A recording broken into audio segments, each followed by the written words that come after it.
Chaque matin, l'odeur de l'aube la réveillait. C'était quelque chose d'indéfinissable, comme un frémissement dans la cabane, un air un peu piquant, celui de la naissance du jour. Léonie se levait alors de sa paillasse en prenant garde de ne pas faire de bruit, jetait une cape sur sa chemise et sa jupe, et, pieds nus, se glissait dehors.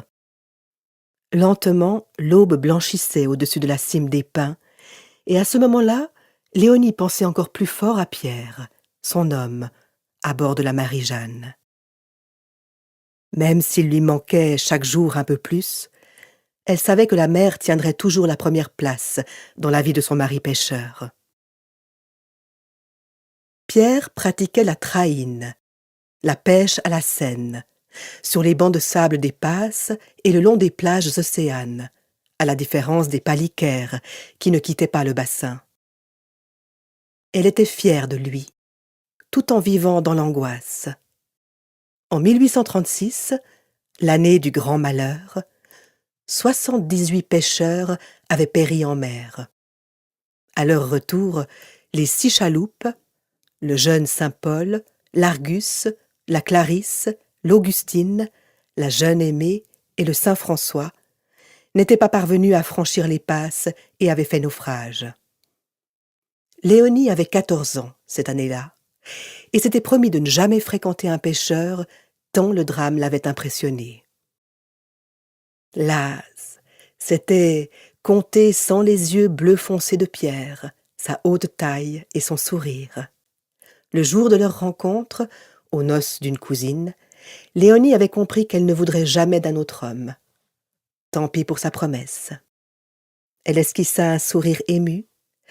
En dansant avec Pierre, elle s'était sentie belle pour la première fois de sa vie. Belle et désirable, malgré ses cheveux noirs indisciplinés et son teint mat. « Ta fille est un pruneau déjà ridé !» disait sa mère à son père, et Léonie se raidissait. Pruneau, gitane, crassa. Rose Darzac n'était jamais à court de qualificatifs pour stigmatiser sa fille.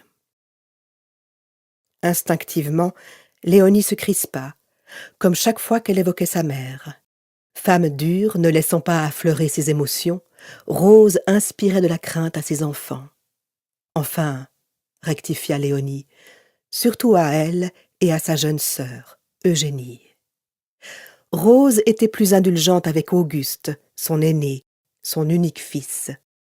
Elle s'arrangeait, elle qui courait toujours, pour lui confectionner les crêpes dont il était gourmand, et les donner à lui seul, sous les regards envieux des filles.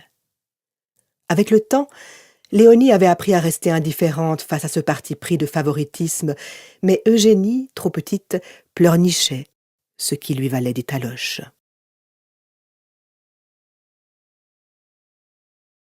Rose et Léonie s'affrontaient alors du regard.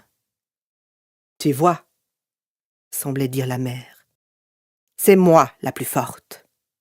Je serai toujours plus forte que toi. » Longtemps l'enfant avait cherché à comprendre. Pourquoi sa mère lui vouait-elle autant de haine? Qu'avait-elle fait de mal?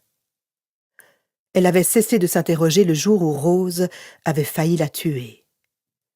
Il faisait si sombre et si humide dans les cabanes de résiniers que le feu brûlait toute la journée et toute la nuit. Comme le disait son père, le bois de résineux